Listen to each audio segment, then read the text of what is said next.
আপনার বিয়ে বৈধ, বাচ্চা অবৈধ, এটা কোনো যুক্তি হতে পারে?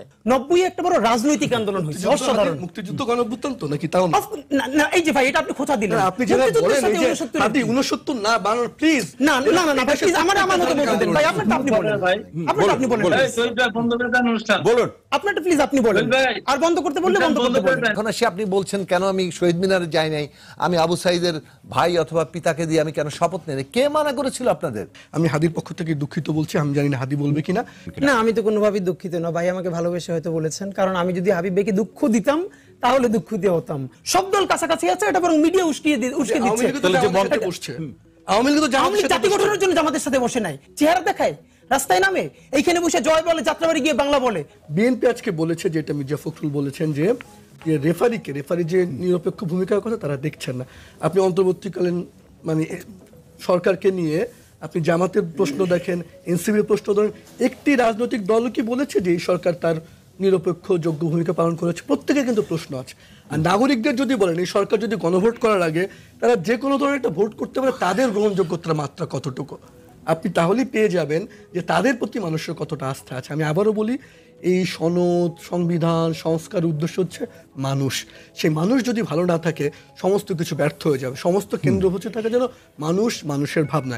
এবং যে সংখ্যা বলছেন, আমি শুধু নির্বাচন নিয়ে না, অনেক দিন ধরে আমি বলছি, দেখেন আজকে মানুষ, বাংলাদেশের মানুষ কি শিক্ষিত কি কম শিক্ষিত মানুষ যে কোনো মূল্যে দেশ ছাড়তে চায়। অনেক বছর ধরে, গত 20 বছর ধরে আপনি একই চিত্র দেবেন। কেন মানুষ দেশ ছাড়তে চায়? কর্মসংস্থানের পাশাপাশি সে দেশে ভবিষ্যৎ দেখে না, সে দেশে সংখ্যা থাকে, কখনো সেটা ক্রস ফায়ার, কখনো গুম, কখনো মব। এই যে মানুষের মধ্যে সংখ্যা দেখেন আপনি, জুলাই আগস্টের পর সারা পৃথিবী থেকে শুনেছিলাম আমরা তরুণরা দেশে আসবে, কিন্তু আপনি যদি খোঁজ নেন সবাই যে কোনো মূল্যে দেশ ছাড়তে চাইছে। এই যে সংকটটা, আমি শেষ করে আপনার শুধু নির্বাচন নিয়ে না, পুরো ভবিষ্যৎ, দেশ, অনেক কিছু নিয়ে মানুষের মধ্যে কিন্তু শঙ্কা রয়েছে। যে শঙ্কাগুলো দূর করার যে দায়িত্ব দেশের রাজনৈতিক দল বা সরকার, তার কখনো সেটা করতে পারেনি। জি, শরীফুল হাসান অসংখ্য ধন্যবাদ। শরীফ ওসমান হাদি, আসতে চাই, নির্বাচন নিয়ে যারা শঙ্কা প্রকাশ করছেন, এটি কি আসলে চলমান রাজনীতিতে আমাদের বাংলাদেশে যা চলে দোষারোপ, এই হিসাবেই দেখছেন না পিছনে আসলে একটা নির্বাচন বানচালের খেলা চলছে? ধন্যবাদ। মানে দেখুন, মানে এই সময়টা বা এইবারের নির্বাচন সব নিয়ে এইটার সাথে অতীতের যে কোনো সময়ের সাথে রিলেট করাটারই একটা মুশকিল আছে। ধরেন অনেকে বলে না যে নির্বাচন যদি ফেব্রুয়ারিতে হয় তাহলে সেই আমেজ তো দেশে শুরু হয় না নির্বাচনের আগে। মানে এটা তো ওটার সাথে আপনি রিলেট করতেও পারবেন না। এর আগের সরকারগুলো 5 বছর যখন 4 বছরই শেষ হয়ে যায় তখনই তো নির্বাচনের ডামাডোল বাজে, যখন দেশে নির্বাচন ছিল গত 15 বছর বাদে। তো এখন আমি একদম মানে ইসের জায়গা থেকে ধরেই নিলাম এই সরকার 100% চেষ্টাই করছে। এখন ধরেন এই চেষ্টা করবার পরেও আপনি যতই নির্বাচনী ডামাডোল বাজিয়ে দেন, এরপরও কি আপনি বলতে পারবেন যে 1400 ডকুমেন্টেড শহীদ পরিবার, সে তো প্রতিদিন ভয়েস দিবে যে আমার বাচ্চার একটা বিচার আমি পাই নাই, তোমরা নির্বাচন করো। এখন ধরেন বিএনপি, জামাত ইসলামী, অপর আমরা সবাই প্রচুর নির্বাচন করলাম, তো তাতেও কি আপনি এই 1400 শহীদের পরিবারের ভয়েস তো বন্ধ করতে পারবেন না, কারণ এখন পর্যন্ত আমরা একটা রায় পাই নাই। নাম্বার 2, আসেন যে অগণিত যে আহত, এখন পর্যন্ত তাদের বিচার, আপনি সেদিনকে দেখেছেন 2 দিন আগে একটা বাচ্চা সে ট্রাইব্যুনালে এসেছে। মানে এখন আমাদের মুশকিলটা কি, আমরা এখন এই পজিশন নিলেই বলবে যে আমরা গণতন্ত্র বিরোধী, নির্বাচন বিরোধী।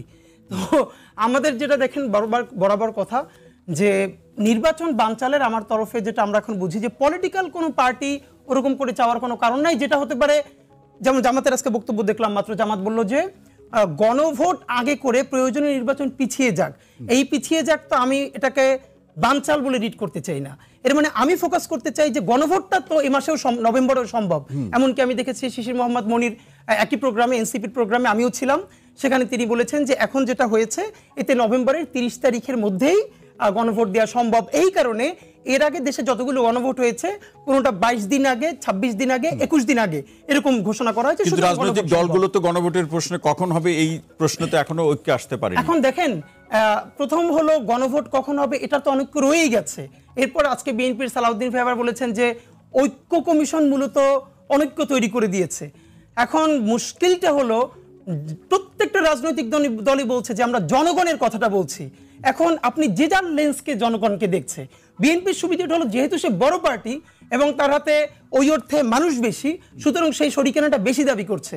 কিন্তু আমরা যদি ঠিক উল্টা কথাটা রাজনৈতিক দলগুলোকে বলি যে ঐক্যমত্য কমিশন তাদের ক্যাপাসিটিতে যে প্রাণান্তকর প্রচেষ্টাটা করলো, আপনারা পলিটিক্যাল পার্টিতে ঐক্য পৌঁছাতে পারলেন না, আপনারা এতগুলো ডিসেন্টিং নোট দিলেন।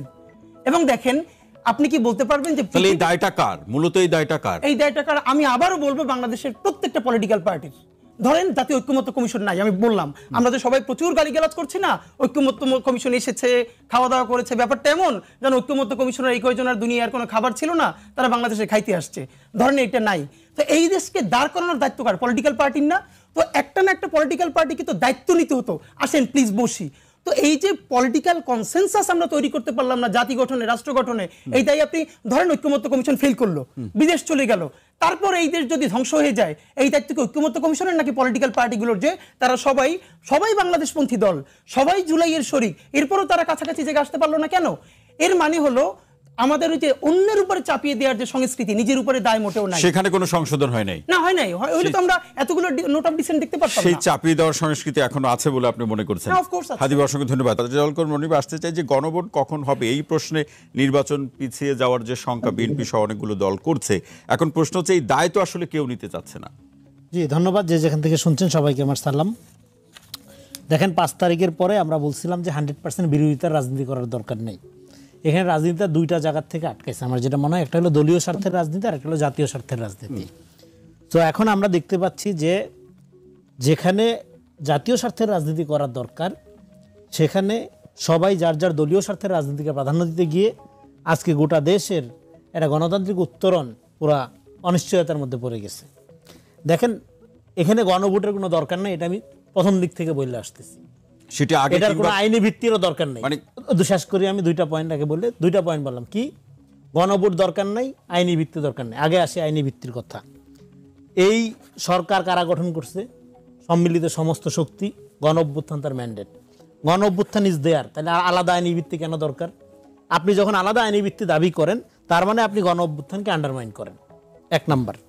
তারপরেও এই সরকার আগের সংবিধানের রেফারেন্স এবং গণ অভ্যুত্থান দুইটার সম্মিলিত অবস্থান এবং সমস্ত দল এবং নির্দলীয় জনগণের ঐক্যমতের ভিত্তিতে বা সমর্থনের ভিত্তিতে প্রতিষ্ঠিত, ফলে তার আলাদা করে আপনার বৈধতা প্রমাণের কোনো দরকার নেই, মানে আইনি ভিত্তির প্রয়োজন নাই। কারণ হলো এই সরকার যদি বৈধ হয়, সরকারের গঠিত কমিশন যদি বৈধ হয়, সেই কমিশনের প্রণীত জুলাই সনদের আবার আলাদা করে আইনি ভিত্তি কেন দরকার? আপনার বিয়ে বৈধ, বাচ্চাও বৈধ, এটা কোনো যুক্তি হইতে পারে? হইতে পারে না, 1 নাম্বার।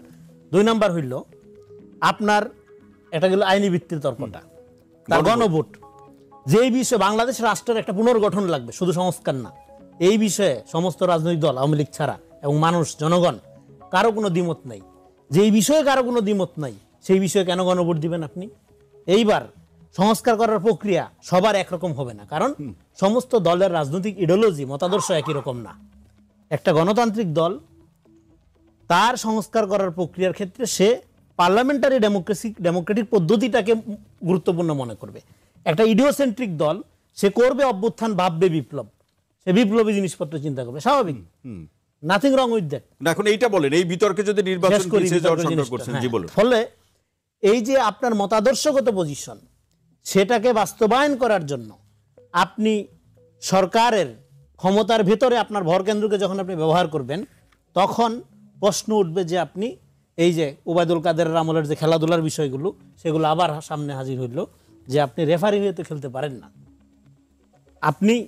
আপনি যেই জিনিসটার আপনার ধরেন অলরেডি এখানে ঐক্যমত আছে, সংস্কার সবাই করবে, আপনি এখান থেকে গুলিস্তান যাবেন ধরেন, আপনি কারণ বাজার রাস্তা হয়ে যেতে পারেন, আমি মগবাজার রাস্তা হয়ে যাব। এবং জনগণ যদি মনে করে না মগবাজার রাস্তা হয়ে যাওয়া ভালো, তো মগবাজারিদের ভোট দিবে। আর যে মনে করবে কারণ বাজার রাস্তা হয়ে যাওয়া ভালো, সে কারণ বাজারিদের ভোট তাহলে দিবে। রনিব এইটুকু এইটা বলুন যে রেফারি হয়ে, আপনি যেমনটি বলছেন, রেফারি হয়ে যখন কেউ খেলে তার পরিণতি কি? তার পরিণতি হইল আপনি গণ অভ্যুত্থানের নামে জনগণের আকাঙ্ক্ষাকে আন্ডারমাইন করছেন। যেটা কিভাবে আওয়ামী লীগ, যেটা এই রাজনীতি আমরা দেখছি বহু পুরানা টেকটিস, মুক্তিযুদ্ধের চেতনার নামে আওয়ামী লীগ মুক্তিযুদ্ধ বিরোধী সমস্ত কাজকর্ম করছে, এবং গণভোট, রেফারেন্ডাম, এগুলো আইয়ুব খানের মডেল, পার্লামেন্টারি ডেমোক্রেসি। দেখেন এই রাষ্ট্রের সংস্কার লাগবে, একটা গণ অভ্যুত্থান হয়েছে, সংস্কার না আমি বলি পুনর্গঠন লাগবে।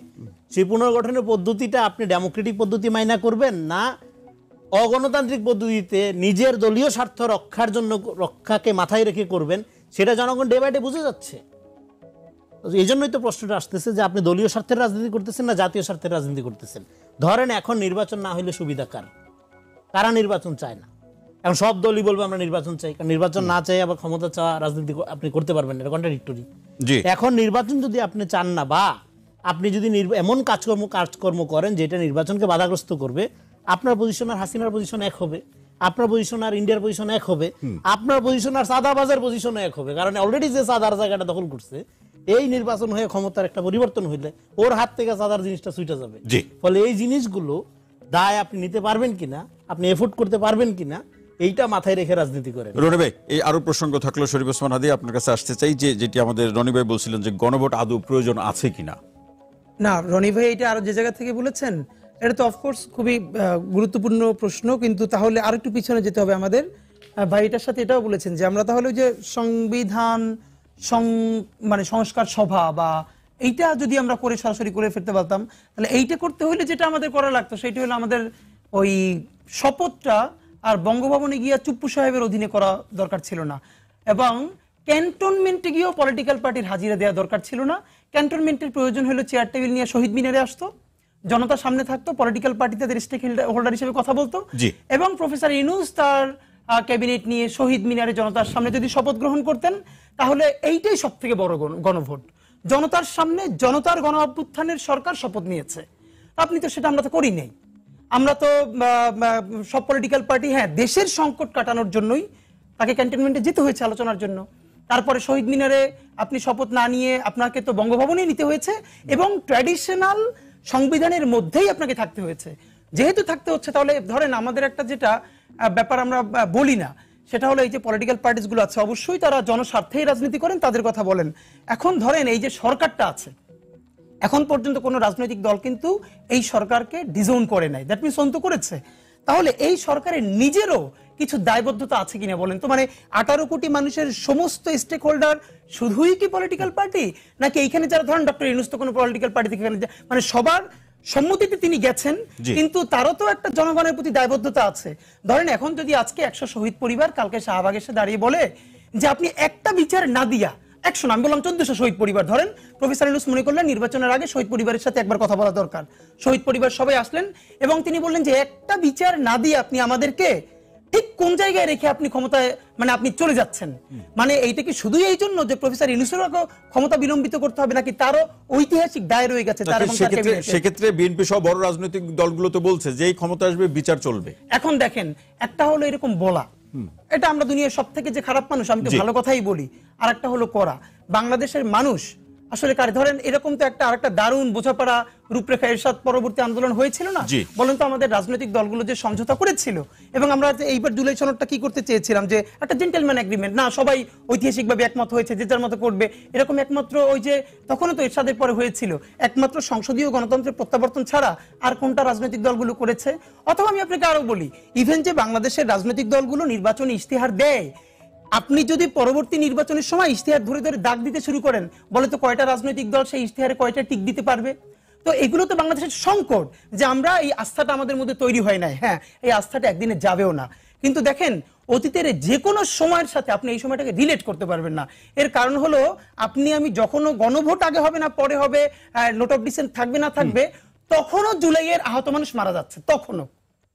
এখন আমাদের ডিসপিউট হলো দুই জায়গায়। আমরা যখন জুলাইয়ের মালিকানা দাবি করি তখন সকল পলিটিক্যাল পার্টি কিন্তু আমরা অফকোর্স বলি আমাদের 400 আমাদের 500 এটা বলি। আবার শহীদ পরিবার যদি যেই কথা বলে যে আমার আপনি ন্যূনতম বিচারটা আমার হাতে কিছু দিয়া তারপরে আপনি নির্বাচনে একটু বেশি ফোকাস করেন, তখন কিন্তু আমরা আবার তাদেরকে মানে নির্বাচন বিরোধী বলি। এই যে আমাদের একটা জায়গা, এই জায়গাটা আমরা কিভাবে সমাধানের জায়গায় পৌঁছাবো?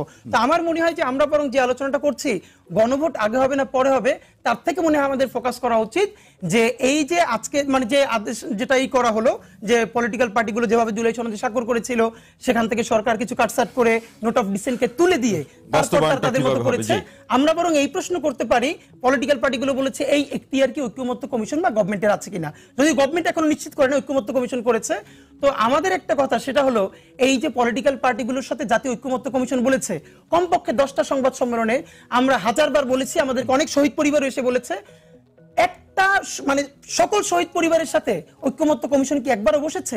পলিটিক্যাল পার্টি অফকোর্স গুরুত্বপূর্ণ, কিন্তু এই স্টেক হোল্ডার কি শুধুই পলিটিক্যাল পার্টি? তো আপনি কি তাদের সাথে একবার বসেছেন? তারা কি চায় সে কথা শুনেছেন? শরীফ ওসমান হাদী, অসংখ্য ধন্যবাদ। শেখ নিয়ামুল করিম ভাই আসতে চাই, শুরুর দিকে আলোচনা আপনি বলেছেন, তারপরে একটু আরেকটু বিস্তারিত শুনতে চাই যে বিএনপি বলছে যে সরকার ঐক্যমত্য কমিশন এবং এই দুটি বিষয়ে যে একেবারে একটি দলের হয়ে কাজ করছে বা একটি দলের পক্ষে কাজ করছে এবং আকার ইঙ্গিতে আপনাদের কথাই বলছে, জামাত ইসলামের কথাই বলছে। এখন এই জায়গাতে নির্বাচন নিয়ে যে বড় ধরনের যে শঙ্কা, সম্মানিত প্রধান উপদেষ্টা বলছেন যে ছোটখাটো শক্তি নয় বড় শক্তি খেলছে, এই জায়গাতে যদি একটা ভয়ঙ্কর পরিস্থিতির দিকে যায়, যেটা শরীফুল হাসান ভাই বললেন, এর দায় জামাত নেবে কিনা?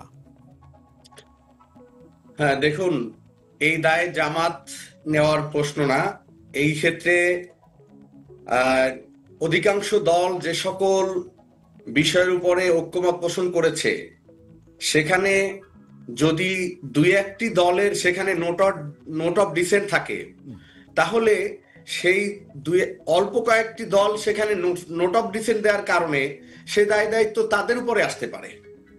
তো সেই ক্ষেত্রে এই দায়িত্ব জামাতের উপরে আসবে না, কারণ এখানে গণভোট, এটা জনগণের দাবি। আর জামাত তো এখানে রায় চাচ্ছে না, জামাত চাচ্ছে ভোট। জনগণ কি বলে সেইটা দেখতে চাচ্ছে। তো সেই ক্ষেত্রে জনগণ কি বলে সেটা দেখতে অসুবিধা কি?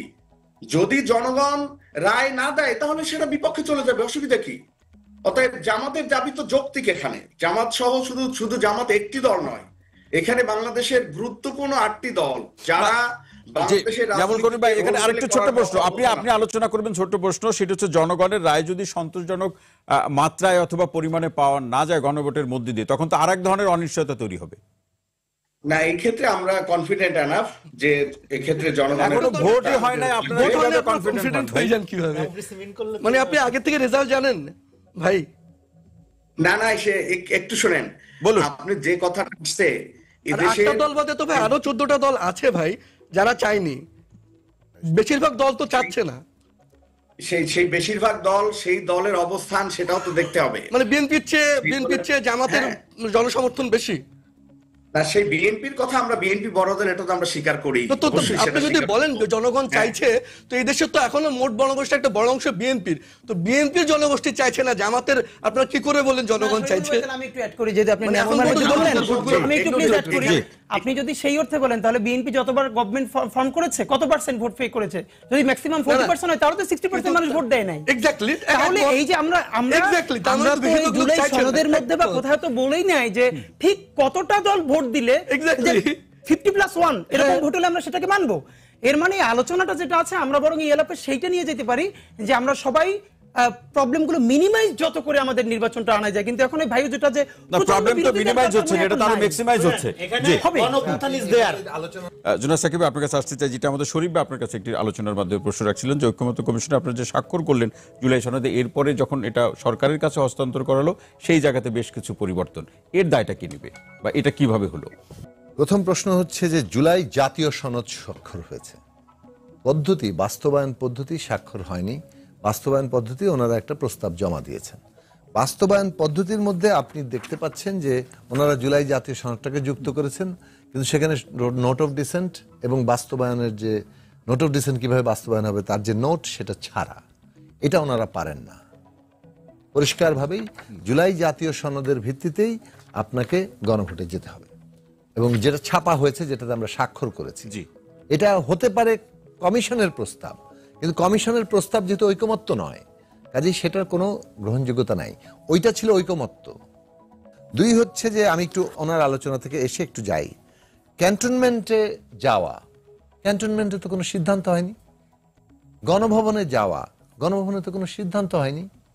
একটা সিদ্ধান্ত শুধু নেওয়া হয়েছে, ছাত্র সমাজের কি দাবি ছিল, শেখ হাসিনা পদত্যাগ করবে এবং একটি অন্তর্বর্তী সরকারের হাতে ক্ষমতা হস্তান্তর করবে, গ্রহণযোগ্য অন্তর্বর্তী সরকারের হাতে।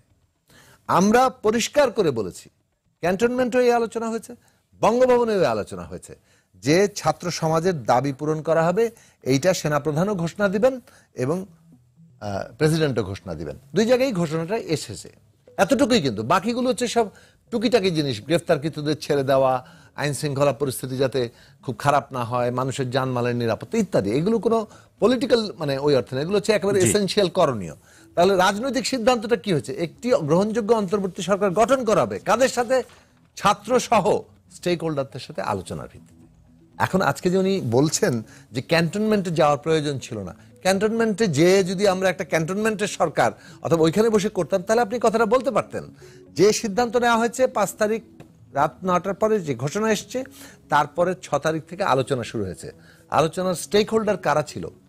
এই যে আজকে যারা এনসিপি গঠন করেছেন তারা এবং প্রধান দুই রাজনৈতিক দল বিএনপি এবং জামাত, আর কোন কোন দলের সাথে কথা বলা হয়েছে আমি জানি না। আমরা 5 তারিখে যে যুক্ত ছিলাম, 6 তারিখ থেকে এই আলোচনা প্রক্রিয়া আমার জানা মতে খুব বেশি দলের সাথে কোনো আলোচনা করা হয়নি, অন্তত আমাদের সাথে করা হয়নি, গণতন্ত্র মঞ্চের সাথে করা হয়নি, এটা আমরা জানি, এটা পরিষ্কার করে দাবি করতে পারবো। তাহলে দায় হচ্ছে এই 3টি দলের। তারা যা করেছে 8 তারিখের যে এইভাবে সরকার গঠন, এর পুরো দায়টাই 3টি দলের। আজকে তারাই কিন্তু বিতর্ক মানে তৈরি করছে, জামাত ইসলামী এবং এখন আসি আপনি বলছেন কেন আমি শহীদ মিনারে যাই নাই, আমি আবু সাইদের ভাই অথবা পিতাকে দিয়ে আমি কেন শপথ নেই, কে মানা করেছিল আপনাদের?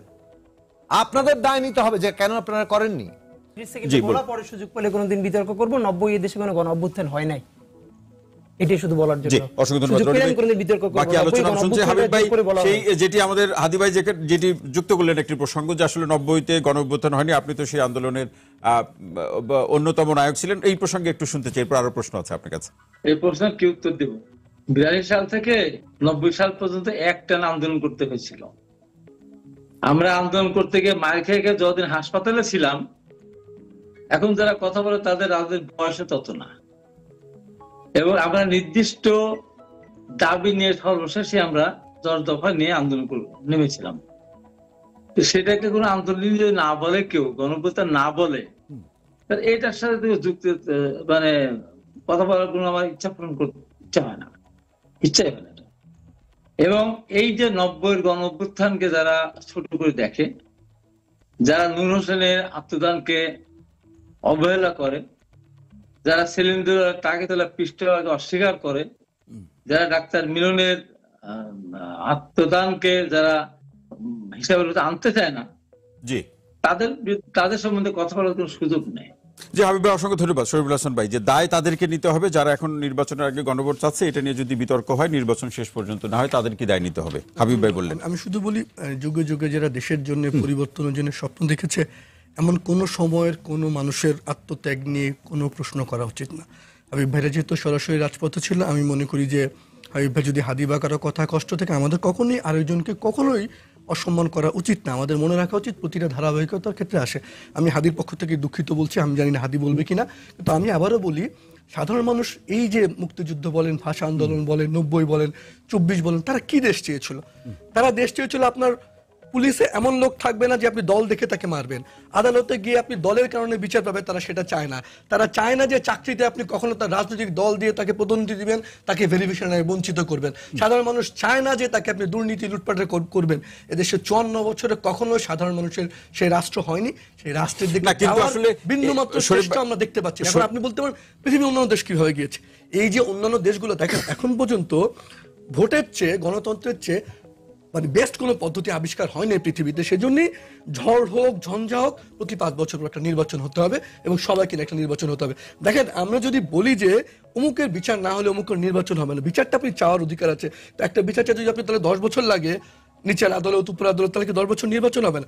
আমি আবারও বলি, একটা দেশে যাই হোক না কেন, আপনি 5 বছর পর পর নির্বাচনটা করেন, আপনি আদালতটা ঠিক করেন যে ওখানে কোনো রাজনৈতিক দল নয়, আপনি সাধারণ মানুষ বিচার পাবেন। আপনি পুলিশকে নিজের মতন করে ইউজ করেন না, আপনি এমন কোনো বাহিনী গঠন করেন না বিরোধী দলকে দমন করার জন্য, আপনি কাউকে গুম করেন না, ক্রস ফায়ার করেন না, স্বাভাবিক চর্চা করেন, দেশ আগাবে। শরীফুল হাসান, অসংখ্য ধন্যবাদ। শরীফ ওসমান হাদি, আপনার হয়ে শরীফ ভাই ক্ষমা চাইলেন, আপনি কিছু বলবেন কিনা? না, আমি তো কোনোভাবেই দুঃখিত না, ভাই আমাকে ভালোবেসে হয়তো বলেছেন। কারণ আমি যদি হাবিব ভাইকে দুঃখ দিতাম তাহলে দুঃখিত হতাম।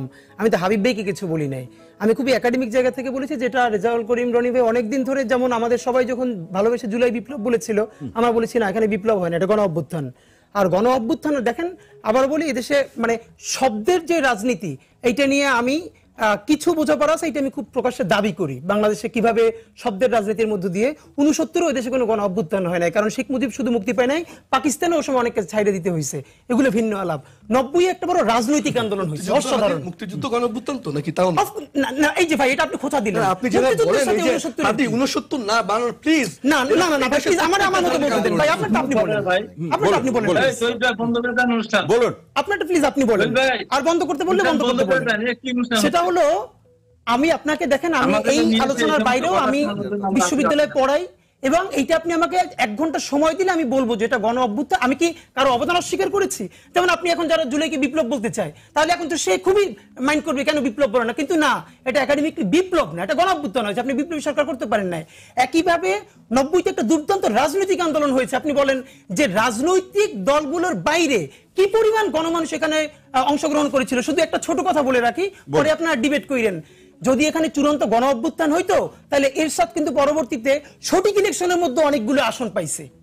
এই কথাটা মনে রাখেন। এরশাদের যে জাতীয় দল, মানে গণ অভ্যুত্থানে যার পতন হয়, এখন আওয়ামী লীগ কয়টা ভোট পাইবে? আওয়ামী লীগ চেহারা দেখায়, রাস্তায় নামে, এইখানে বসে জয় বলে, যাত্রাবাড়ি গিয়ে বাংলা বলে, অথচ এরশাদ তো এদেশে ছিল, এরশাদের দল করছে এটা পলিটিক্যাল পার্টিগুলো একটা ক্রেডিট নেওয়ার জন্য গণ অভ্যুত্থান বলে। হ্যাঁ, এটা অসাধারণ রাজনৈতিক আন্দোলন হয়েছে।